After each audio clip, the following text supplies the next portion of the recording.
여러분 안녕하십니까? 사주마케팅TV의 박종현입니다. 저는 오늘 주말을 맞이해서 동네 인근에 있는 시립도서관 앞에 나와 있습니다. 자, 오늘은 무관사주에 대해서 살펴보고자 합니다. 자, 우리가 관이라고 하는 것은 보통 제도, 규율, 또 규범, 어떤 도덕적 양심, 또 자기 통제력, 원칙 뭐 이런 것을 의미한다, 이렇게 볼 수가 있을 것 같습니다. 자, 그럼 무관이라고 하는 것은 결국은 이런 성향과는 좀 거리가 멀다, 이렇게 얘기할 수 있을 것 같은데요. 세 가지 관점에 대해서 한번 살펴보고자 합니다. 먼저 사회적 관점, 즉 조직적 관점에서는 관이 없다라고 하는 것은 통상 우리 남자 사주에서 관운이 있다 없다 이런 얘기를 많이 하지 않습니까? 즉 관이라고 하는 것은 조직, 직장 이런 의미와 굉장히 밀접한 관계가 있다, 이렇게 얘기할 수가 있을 것 같습니다. 그래서 무관사주로 계신 분들은 아무래도 직장 생활이라든가 조직 생활과는 인연이 좀 멀다, 그렇다고 전혀 못하는 건 아니지만은 요즘 흔히 얘기하는 정년까지 무탈하게 갈 가능성은 굉장히 희박하다, 이렇게 볼 수가 있기 때문에 때에 따라서는 여기저기 다양한 직업적 활동을 할 가능성이 높다, 이렇게 볼 수 있을 것 같습니다.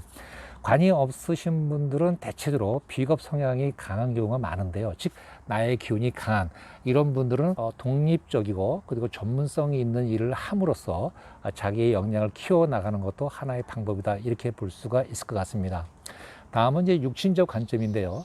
남자 사주에서 관이라고 하는 것은 자식을 의미하기도 합니다. 그리고 여자 사주에서 관이라고 하는 것은 남편과 가정을 의미하는데요. 아무래도 육신적으로 이런 관이 없다라고 하는 것은 그런 인연과는 굉장히 약하다, 이렇게 볼 수가 있을 것 같습니다. 제가 오늘부터 특강에 있어서 마친 후에 관심이 있는 여성분들이 사주에 대해서 문의를 좀 했었는데요. 이런 상황을 본인의 사주를 이렇게 설명하면서 얘기하니까 어쩜 이렇게 정확할 수가 있느냐, 뭐 이런 얘기를 오전에 경험이 있었습니다. 자, 마지막으로는 심리적 관점인데요. 최근에 경찰관 출신이면서 사주 분석가로 유명한 분이 계신데요. 이분의 저서에 의하면 이런 말이 나옵니다. 경찰관 시절에 조서를 꾸민 분의 상당수가 특이한 특징이 있었다. 그게 바로 무관사주였다라고 하는 것이죠. 다시 말해서 경찰서에 오신 분들은 아무래도 여러 가지 다양한 부류가 있겠습니다만 분노 조절에 잘못해서 경찰서에 오신 분들, 그 다음에 또 법 위반들, 또 자기 감정 통제가 안 돼서 오신 분들, 아무래도 무관사주라고 하는 것은 브레이크 기능이 없다 보니까 자기 멋대로 생각대로 의지대로 행동하고 나중에 후회하는 이런 성향들이 굉장히 있거든요. 그래서 제가 지금 사회적 관점, 육신적 관점, 또 심리적 관점 이 세 가지로 봤습니다만은 사주라고 하는 것은 나쁜 게 없습니다. 반드시 자기만이 가지고 있는 강점이 있는 거거든요. 그래서 관이 없으신 분들이 굳이 직장 생활을 하기보다도 자기의 독립성과 추진력, 승부욕 이런 걸 가지고 좀 전문적 일을 하시는 분들이 훨씬 더 자기 역량을 펼칠 가능성이 높다라고 하는 것. 그러기 위해서는 내가 어떤 성향인지를 정확히 파악하는 게 중요하겠죠. 그런데 또 관이 없는데 비겁 성향이 강하신 분이 굳이 직장 생활을 하겠다라고 하시는 분들은 어떤 일을 하면 좋으냐면은 그 통제력이 약한 조직이지 않습니까? 아무래도 자유스러운 분위기 속 애국계 기업이라든가 그다음에 기자 등등 이런 전문적이고 프리랜서로서 자기 역할을 펼 수 있는 게 굉장히 많이 있거든요. 그런 어떤 직업적 역량을 택하는 것도 좋은 방법이다, 이렇게 볼 수가 있을 것 같습니다. 자, 예컨대 최근에 국회의원 당선인 중에서 A씨란 분이 지금 매스컴에 굉장히 오르락내락 하고 있는데요. 이분의 생년월일을 인터넷에 검색을 해보니까 무관사주로 나옵니다.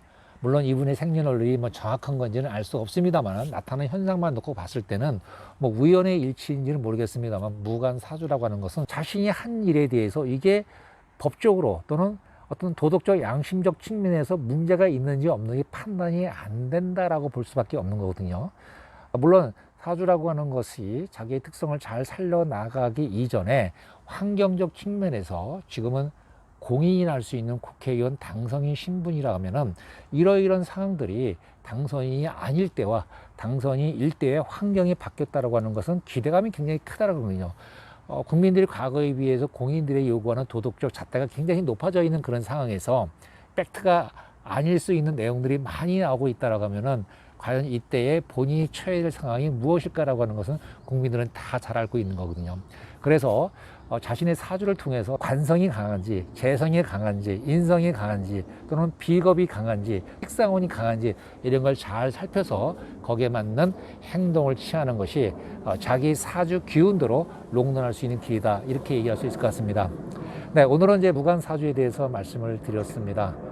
무관사주의 단점은 또 강점으로 승화시킬 수 있는 기회가 많다라는 거 다시 한번 좀 강조를 드리면서요. 제 영상에 도움이 되셨다면은 다양한 활동, 그죠? 좋아요, 구독, 알림 설정 꼭 부탁드리겠습니다. 지금까지 사주 마케팅 TV의 박주영이었습니다. 즐거운 오후 되시기 바랍니다. 고맙습니다.